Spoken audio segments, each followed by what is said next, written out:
This is From the Wheelhouse with Annapolis School of Seamanship. Welcome back to the Wheelhouse.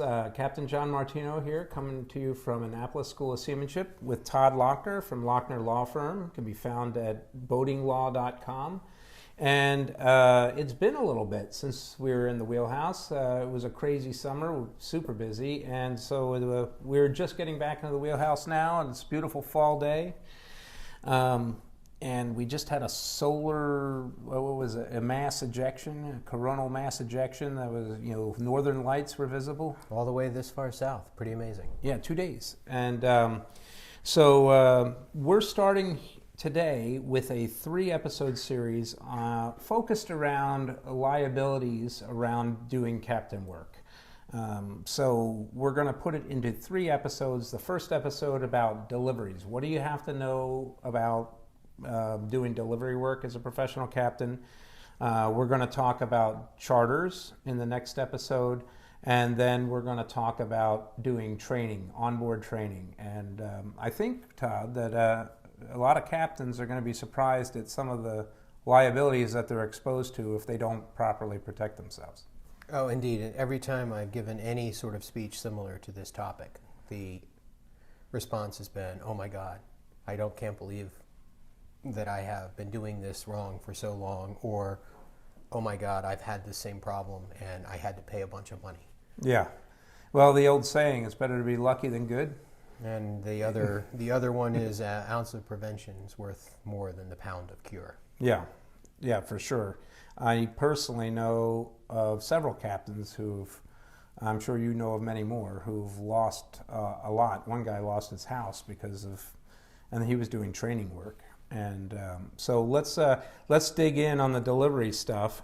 When you and I were just talking before going live here, it was obvious. The first thing is the contract. You need to have a contract. You cannot do delivery work without one.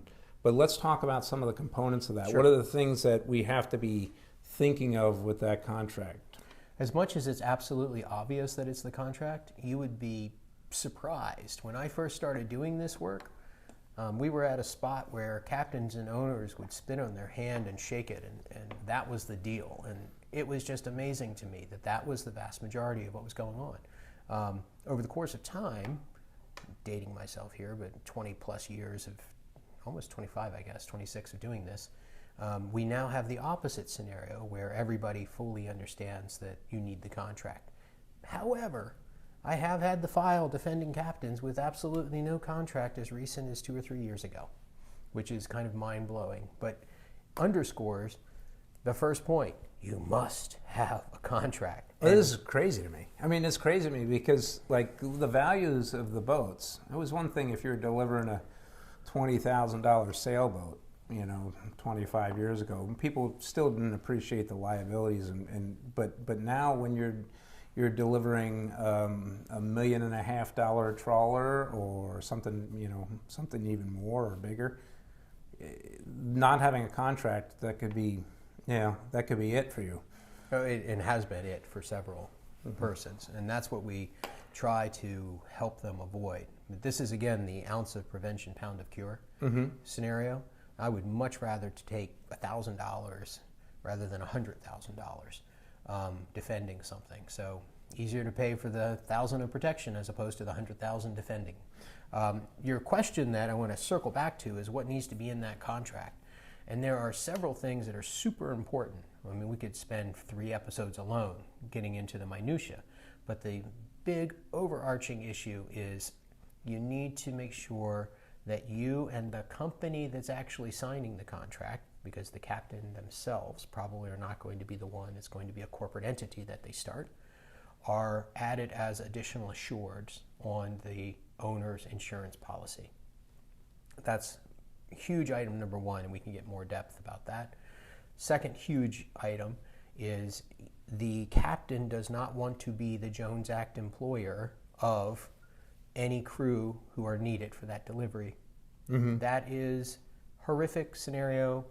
Jones Act provides for the ability for anyone who is injured, who is contributing to the mission of the vessel, and therefore a Jones Act seaman, it's a longer definition, but that's the short version, to sue their employer. if they're injured and you do not want to be the captain who is their employer. So we set, typically when we're doing this advising, we set that up so it's not the captain who is ever the employer. Those are probably the two single largest things to take away. There are a myriad of details, of course. So, I mean, we've coached people who've come to school here they say, hey, I got my captain's license from you, and we're always couching that, saying, look, we're not attorneys. You need to talk to an attorney for legal advice, but at the very least, make sure that you are on the insurance policy for the boat. I mean, that's essential. And some insurance companies wouldn't do it for a while, and we've had to walk away from deliveries over that topic. They're like, well, it's the captain should carry his own insurance.